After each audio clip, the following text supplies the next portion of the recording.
Welcome back to American Beef Ranch. Thanks for stopping in. You know what to do. Get in the description. Check out all those things. Behind me, you see the Great American West, the wide open spaces, the federal land. Yeah, so basically, if you didn't know, in the Western United States, pretty much the federal government owns like 3/4 of it, if not more, of like 12 states. It's pretty ridiculous. And in fact, it's called public land because the Bureau of Land Management actually helps manage that land for the use of the public, for future generations' use of the public and recreation and things like that. That's the basic gist. But what you didn't need to know, what you do need to know about this video and why I'm talking to you is we have a problem. There's a company from New Jersey, New York, and California that has an LLC in the state of Idaho that has supports a giant wind project that would have originally completely surrounded my farm. Now what they did is they applied and they did all through all the right channels, and they thought they could come to the state of Idaho where there's less regulation and get away with a total stealing of the land. I mean, absolutely stealing it for the benefit of not Idaho, which really bothers me. That's the worst part about this is Idaho would not benefit from this project for it to be worth it. Okay, over 99% of the people completely oppose this. All of the commissioners, the governor's office, the attorney general of the state of Idaho, the senators, the congressmen. Jim Risch, our senator the other day, absolutely grilled the director of the BLM, and she couldn't answer a question. It was so bad, it was almost like the Biden and Trump debate the other day. And man, that was bad. But anyway, what you need to know, this was a 1,000 megawatt wind turbine project. Now, we went back and forth. The BLM produced an environmental impact statement basically stating that the project wouldn't have any effect on Idaho, and I agree. We can't use the freaking power, and it would, just make it ugly, and then Idaho has to deal with it, and we're going to ship the power to California and other places that have a lot more regulation and won't build the freaking wind turbines themselves. Besides the fact that this area where they were going to build the project, literally right here, around my house, like I can show you a square on the map. I'll show you a square on the map, and it was going to surround my house, but now it's farther to the east, but I would still be basically surrounded by wind turbines and have a whole bunch of red lights keeping me up at night, which I didn't work this hard and buy this land so that I had to be surrounded by, man-made stuff everywhere. Like, that's not what I'm about. So on top of that, the wind grade ain't good. They want to just take the land from us and use it for the benefit of other states.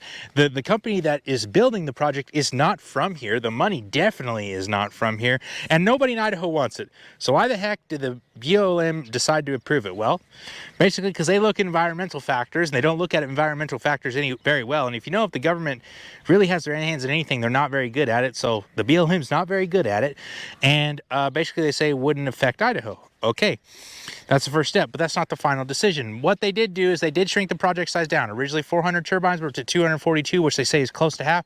It's actually closer to 2/3, and I wish they'd be more accurate about that. It's like 62% of the original project size, which is closer to 2/3. If you didn't know, math. I don't know if the public education system taught me that or not, but they did shrink it down. It's going to be over here. And the reason that they did shrink it is because there's a little site over here called the Minidoka Rehabilitation Center. If you didn't know, the federal government, once again, imprisoned 13,000 American citizens of Japanese descent during World War II.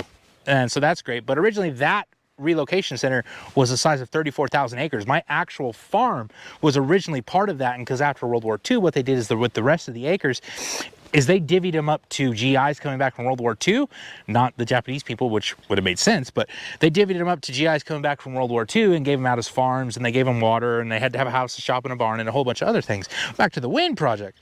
It would make a lot more sense to me, and I'm going to be devil advocate here, and some of you may not like hearing this. I'm not a big proponent of any of the electricity. They're also saying that, wind, there's other people that have said wind is clean and, emission-free energy, which couldn't be farther from the truth. The blades are made of fiberglass, which is from petroleum. The lubricants are petroleum-based. There's petroleum-based paints. There's petroleum in the concrete. I mean, the entire thing takes a lot of petroleum. Then you got to truck everything here and build all this stuff. And on the backside, if you're really smart about it, you would have built a solar farm. And don't hate me. trust me, people, I am with you on not liking this project, because I do not like this project. But devil's advocate in me is saying, let's really talk about this. If you would have built a high clearance solar project, it would have been 1/10 the size to produce 1,000 megawatts. First off, it would have helped us grow more grass because we would have had high clearance. And the reason I say high clearance is for cattle, because we have cattle here. We don't really have sheep here. There's not a whole lot of sheep farmers out here. Mostly the guys on the public lands that have grazing allotments are for cattle. High clearance, we only get 9 inches of rain a year, so that would let the ground be shaded. We'd be able to grow more grass. That project would then save maintenance costs because the cattle would be able to graze the grass underneath it, and they wouldn't have to mow and maintain it in that way. And then, you know, Idaho has a huge need for power between about 10 o'clock in the morning to about 9 o'clock at night on hot summer long days when the air conditioner is running and the irrigation pumps are pumping. And I don't know if you've been on many hot summer afternoons in the middle of the summer, but usually there's not much wind. So that doesn't make a whole lot of sense. But you know what there is? A whole lot of sunshine. So that means the solar project makes a whole lot more sense. And you know what? You could have put it out there in the middle of a hole, because they're only going to be like 12 foot tall at the tallest, and nobody would ever see it from any of the camps, and not even me. I couldn't even see it if it was out there by the transmission line, because I can barely see the transmission line on the horizon over here. You could have stuck it out there in a hole and nobody would have ever seen it. But no, they didn't think of that. It just amazes me how completely unattached the federal government, and because the federal government says, hey, we want more solar and more wind energy, the federal government, who Idaho pretty much does not agree with at all right now, because Idaho does not vote that way. It's just the way it is. They can come into a state that does not agree with their policies or agree with what they're doing, and they can just push their way in and kind of get what they want. And make no mistake, if they wanted this project done, they've already planned for all of this, right? They shot a bigger project than they really wanted, so that they knew they could retract it back and make everybody happy, and then make us into a bunch of yes men. And that's what you can't do. So what I'm going to do here is going to put a phone number to Idaho's local office, or Idaho's state office for the BLM, and I'm going to try to find some contact info for the director of the BLM. You guys need to reach out. You need to contact all of those people. Say you do not want this project.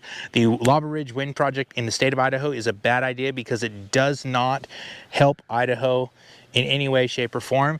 And all you're doing is mining the energy in Idaho and shipping it to some other place. And we don't like that, and we don't agree with that. Anyway, my name's Jesse. Thank you for watching American Beef Ranch. You know what? I think next time we're going to get back to the farming, because I kind of miss the farming content, and I think I got a little bit of farming to do. Thanks for watching. Thank you for subscribing, and we'll see you guys next time.